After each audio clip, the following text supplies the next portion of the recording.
Welcome to the nightclub, guys. It's your host, Night Renter. Now, I just had a couple things on my mind while I was driving. What I was thinking about is when you should feasibly get rid of a vehicle, even if in the short term you're going to be losing money.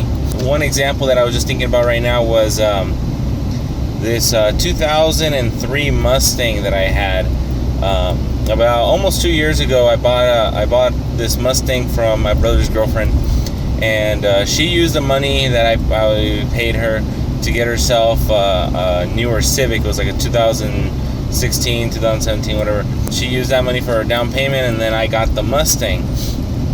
Well, fast forward about a year and a half, almost 2 years later, I end up selling the Mustang for less than what I had paid for it a couple years prior.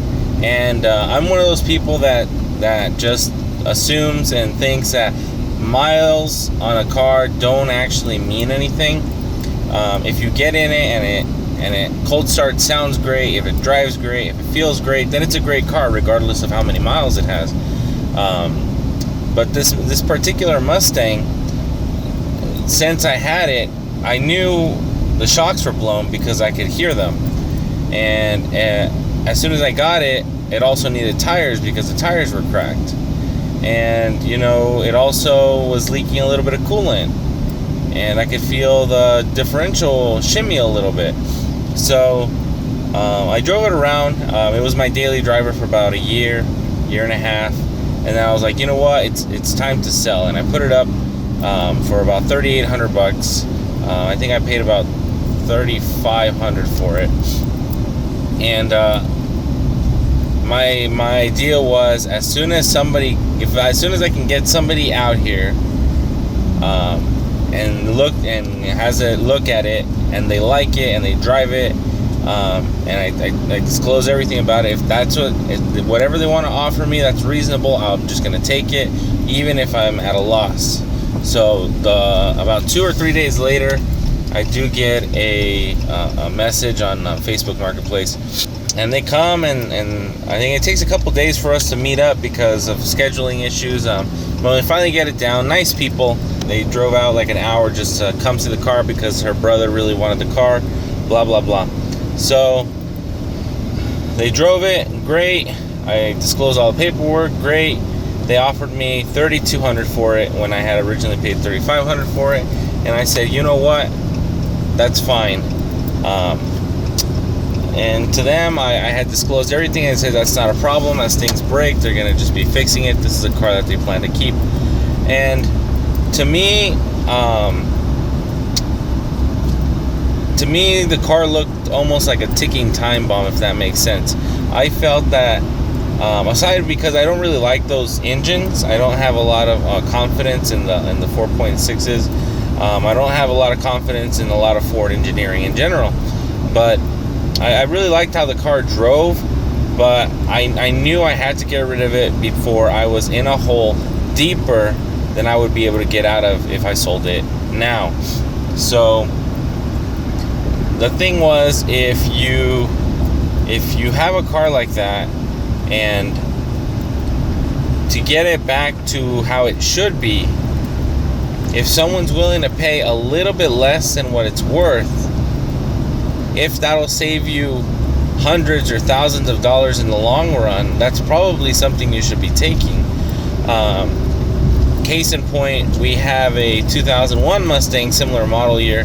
This one's got extremely low miles, I think about 60,000 miles on it, and my dad wanted to get rid of it. It's a 5-speed manual, 4.6 GT.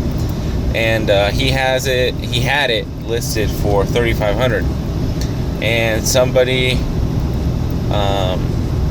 offered him $29 for it, and he said, no, I want $3,500. And since then, nobody has sent us messages, and we eventually took the post off of Facebook. So what ended up happening is nobody drives the car, or at least if they drive it, it's once a week or once every 2 weeks, and you're still paying insurance, probably anywhere from $60 to $100 a month.